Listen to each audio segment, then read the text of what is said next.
بسم اللہ الرحمن الرحیم الحمدللہ رب العالمین والعاقبۃ للمتقین والصلاۃ والسلام علی خاتم الانبیاء والمرسلین وآلہ الطیبین الطاہرین۔ السلام علیکم ورحمۃ اللہ وبرکاتہ۔ ماشاء اللہ لا قوت الا باللہ۔ خوشبو قرآن میں قرآن فکر و عقیدہ کے مطابق جینے اور جی کر مرنے کے طلبگاروں میں اضافہ ہو رہا ہے۔ الحمدللہ اس قافلے میں بہت سے ساتھی شامل ہو رہے ہیں۔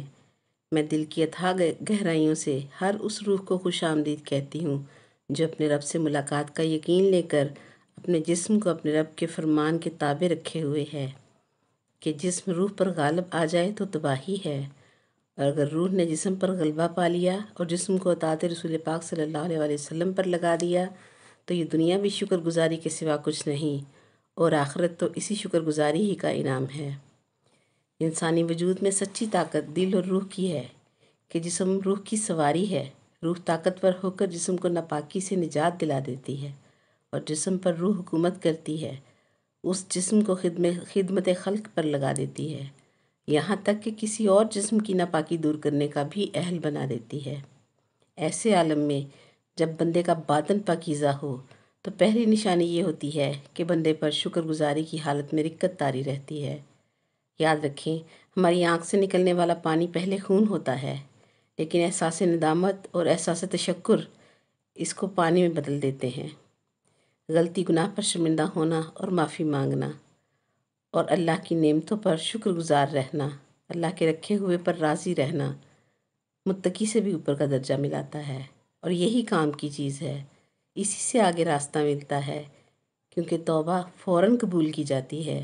جو ہی ہماری توبہ قبول ہوتی ہے، رب اپنی پہچان کا نور عطا کر دیتا ہے۔ سورہ نساء آیت نمبر 63 میں رب ارشاد فرماتا ہے، وَمَا أَرْسَلْنَا مِن رَسُولٍ إِلَّا لِيُطَاعَ بِإِذْنِ اللَّهِ، کہ میں نے کوئی بھی رسول جو بھیجا وہ اس مقصد کے لیے بھیجا کہ اس کی اطاعت کی جائے اللہ کے حکم کے ساتھ۔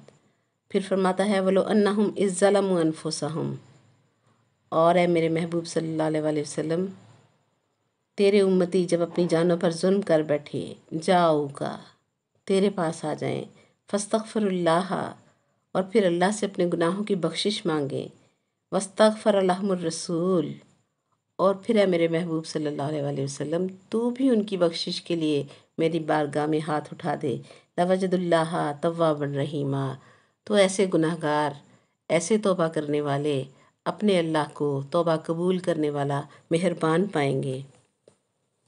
تو جس ہستی کے وسیلہ سے اس نے خود کو تواب الرحیمہ کہا ہے، پھر ہمارا دل اس ہستی کی چوکھٹ کا فقیر بن جاتا ہے۔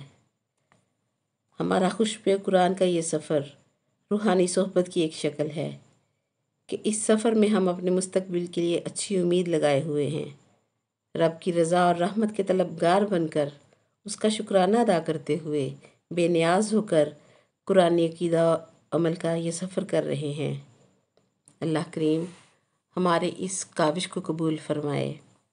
کل ہم نے بات کی کہ اللہ پاک نے مودت رکھ کر ایمان لانے والوں اور اعمال صالح کرنے والوں کا انجام کیا بیان فرمایا ہے، اور پورے قرآن پاک میں جہاں جہاں بھی لفظ سبیل اللہ ارشاد ہوا ہے، اس سبیل سے مراد مصطفیٰ کریم صلی اللہ علیہ وسلم کی نبوت اور رسالت تو ہے ہی کہ ہر مکتبہ فکر اس پر متفق ہے، مگر نبوت کی عظمت و توقیر کے بعد جو بھی من کنت مولاہ فہذا علی مولاہ کا اقرار اور یقین لے کر جیتا اور مرتا ہے، یعنی مولا علی پاک کی ولایت کو حق سمجھتا ہے، وہ اللہ کی سبیل میں مرتا ہے، اور مودت اہل بیت کے حکم کو دین کی بنیاد سمجھتا ہے، وہ اللہ کی سبیل میں مرتا ہے۔ اور یاد رکھیں، اللہ کی سبیل میں مرنا بذات خود بہت بڑی زندگی کے آغاز کا نام ہے۔ اس زندگی کو بھی ہم نے قرآن پاک کی آیات کی روشنی میں سمجھا کہ وہ زندگی کامل و اکمل زندگی ہے۔ اس زندگی میں اپنے پہلوں اور اپنے پیچھے چھوڑ آنے والوں کی نہ صرف خبر ہوتی ہے، بلکہ یہ زندگی پا لینے والا اپنے آنے والی نسلوں کے لیے بھی دعا گو ہو جاتا ہے۔ یہ قرآن پاک میں سورہ مومن کی آیت نمبر 78 میں ان ہستیوں کو سبیل فرما کر رب نے مزید واضح کر دیا کہ اے قرآن پڑھنے والے غور کر، ان کی محبت اور مودت میں مر جانے والوں کے لیے میرے حاملین عرش فرشتے بھی دعا کرتے ہیں۔ فرمایا الذین یحملون العرش ومن حولہ، وہ فرشتے جو عرش کو اٹھائے ہوئے ہیں اور وہ فرشتے جو اس کے ارد گرد حلقہ باندھے ہوئے ہیں، یسبحون بحمد ربہم ویؤمنون بہ، وہ تسبیح بیان کرتے ہیں اپنے رب کی حمد کے ساتھ اور اس پر ایمان رکھتے ہیں، ویستغفرون للذین آمنوا، اور وہ بخشش مانگتے رہتے ہیں ان لوگوں کے لیے جو ایمان لائے۔ ربنا، اور کیا کہتے ہیں، اے رب ہمارے، وسعت کل شیء رحمتا و علما، تیری رحمت اور تیرے علم نے ہر چیز کو اپنے احاطے میں لیا ہوا ہے۔ فاغفر للذین تابوا، پس بخش دے ان لوگوں کو جنہوں نے توبہ کی، واتبعوا سبیلک، اور جنہوں نے پیروی کی تیری سبیل کی، وقہم عذاب الجحیم، اور ان کو بچا جہنم کے عذاب سے۔ ربنا، اے رب ہمارے، وادخلہم جنت عدن، اور ان کو داخل کر دے ہمیشگی والی جنت میں، التی وعدتہم، جس کا تو نے ان سے وعدہ کیا ہے، ومن صلح من آبائہم، اور جو ان کے آباء و اجداد میں سے بھی نیک گزرے ہیں، وازواجہم، اور جو ان کے زوج میں سے بھی نیک اور صالح گزرے ہیں، وذریاتہم، اور جو ان کی نسلوں میں بھی نیک اور صالح آئیں گے ان کو بھی بخش دے۔ انکا انت العزیز الحکیم، بے شک تو غالب آنے والا، حکمت سے فیصلے کرنے والا ہے۔ اللہ اکبر۔ دوسری جگہ سورہ فرقان آیت نمبر 70 میں اللہ رب العزت فرماتا ہے الا من تاب وآمن وعمل صالحا فاولئک یبدل اللہ سیئاتہم حسنات۔ رب فرماتا ہے جو توبہ کر لے اور پھر ایمان لے آئے۔ معلوم ہو رہا ہے کہ اللہ کریم بد عملی سے توبہ کرنے کی بات نہیں کر رہا، بلکہ توبہ اور ایمان فرما کر واضح کر رہا ہے کہ بد اعتقادی سے توبہ کر لے، اپنا عقیدہ درست کر کے صالح عمل کرے، مودت اہل بیت کی عظمت کو سمجھ لے، ان کے فضائل میں شک نہ کرے، اور محمد صلی اللہ علیہ وآلہ وسلم اور آل محمد صلی اللہ علیہ وآلہ وسلم کی شان میں کمی اور کجی کا تصور بھی مٹا دے، فقط مودت میں آ جائے، اور اس ایمان پر عمل صالح کرتے ہوئے جو مرے گا اس کا کیا ہے کہ اس کی برائیاں جو ہیں وہ نیکیوں میں بدل دی جائیں گی۔ یاد رکھیں اہل بیت کی معرفت محمد صلی اللہ علیہ وآلہ وسلم اور آل محمد صلی اللہ علیہ وآلہ وسلم سے مودت ہی عمل صالح ہے کہ یہ ہر مقام پر کام آنے والا عمل ہے۔ نماز، روزہ، حج، زکوٰۃ، شریعت اور قانون پر عمل کوئی بھی ایسی چیز نہیں ہے جو ہمیں جنت جانے کی گارنٹی دے دے۔ ہاں، مودت اہل بیت ایسا بالیقین عمل ہے کہ قرآن کہتا ہے کہ ایسے لوگ خوش نصیبی کی معراج پر ہیں کہ ان لوگوں کے گناہوں کو میں نیکیوں میں بدل دوں گا۔ اللہ کریم فرما رہا ہے ایسے صحیح العقیدہ لوگوں کے گناہ میں نیکی بنا دوں گا، میں اللہ خود نیکیوں میں بدل دوں گا۔ اور قرآن میں ایک اور جگہ رب دوسری طرف فرماتا ہے وَقَدِمْنَا إِلَىٰ مَا عَمِلُوا مِنْ عَمَلٍ فَجَعَلْنَاهُ هَبَاءً مَنْثُورًا۔ روز قیامت کی منظر کشی کرتے ہوئے رب کہتا ہے لوگ آئیں گے عمل لے کر اور میں ان کو گناہ بنا کر ریت کے ذروں کی طرح اڑا دوں گا۔ اب سمجھیں ایک گروہ کے گناہ نیکی بن رہے ہیں اور ایک گروہ کی نیکیاں گناہ بنا کر ریت کے ذروں کی طرح اڑا دی جائیں گی۔ اس کے لیے مثال سمجھیں کہ کھانے میں اگر نجاست کا ایک قطرہ بھی چلا جائے تو اس میں آپ دودھ ڈالیں یا عرق گلاب ڈالیں یا صاف پانی ڈالیں، کچھ بھی آپ ڈالیں، وہ کھانا نجاست ہونے کی وجہ سے ناپاک رہے گا کہ نجاست کا قطرہ اس کھانے میں شامل ہو گیا ہے۔ جب تک وہ نجاست ہے تو وہ کھانا بھی ناپاک رہے گا۔ یہی سمجھنا ہے کہ نماز، روزہ، حج، زکوٰۃ سارے عمل پاک ہیں، مگر جب تک عقیدہ میں اہل بیت کی مودت نہیں ہے یا نعوذ باللہ بغض اہل بیت ہے تو نیکیاں گناہ بن جاتی ہیں کہ بغض اہل بیت اور بغض ولایت علی علیہ السلام نجاست ہے۔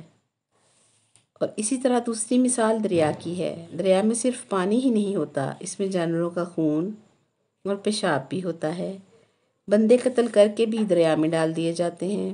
ہر چیز ناپاک اور مردار بھی اسی میں ہوتی ہے، لیکن کوئی عامل، کوئی عالم، کوئی علامہ جو دریا کے کنارے گزر رہا ہو اسے پیاس لگے تو وہ پانی کا گلاس بھر کے دریا سے پی لے گا، اس لیے کہ وہ پانی پاک ہے۔ اور پاک کس طرح سے ہے کہ اس میں شامل ہونے والی ہر نجاست، خون کی، پیشاب کی، مردار کی، جب تک علیحدہ تھی ناپاک تھی، نجاست تھی، مگر جو ہی بہتے دریا میں شامل ہو گیا سب کچھ حکم طہارت میں آ گیا۔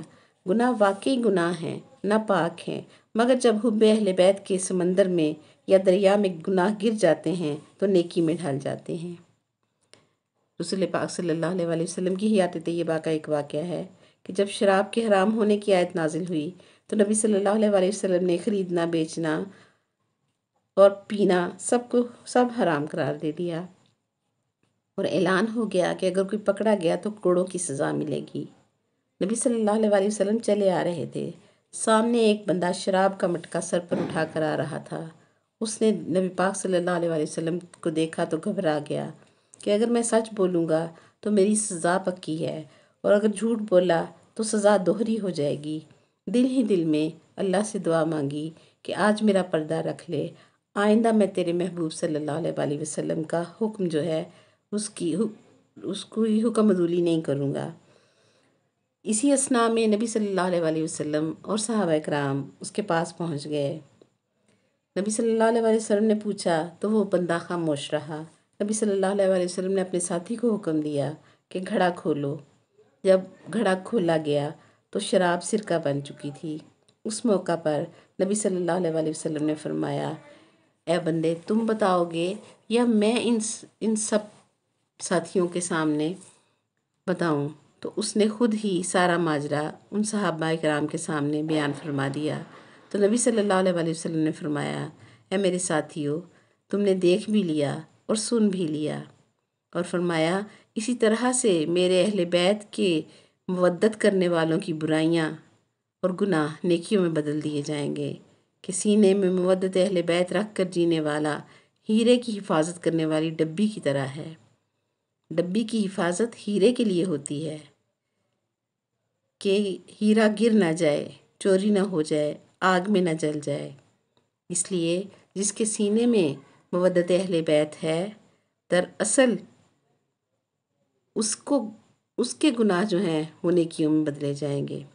آج کے لیے اتنا ہی، کل بشرط زندگی پھر بات ہوگی۔ وآخر دعوانا الحمدللہ رب العالمین۔ سبحانک اللہم و بحمدک ونشہد ان لا الہ الا انت نستغفرک ونتوب الیک۔ السلام علیکم ورحمۃ اللہ وبرکاتہ۔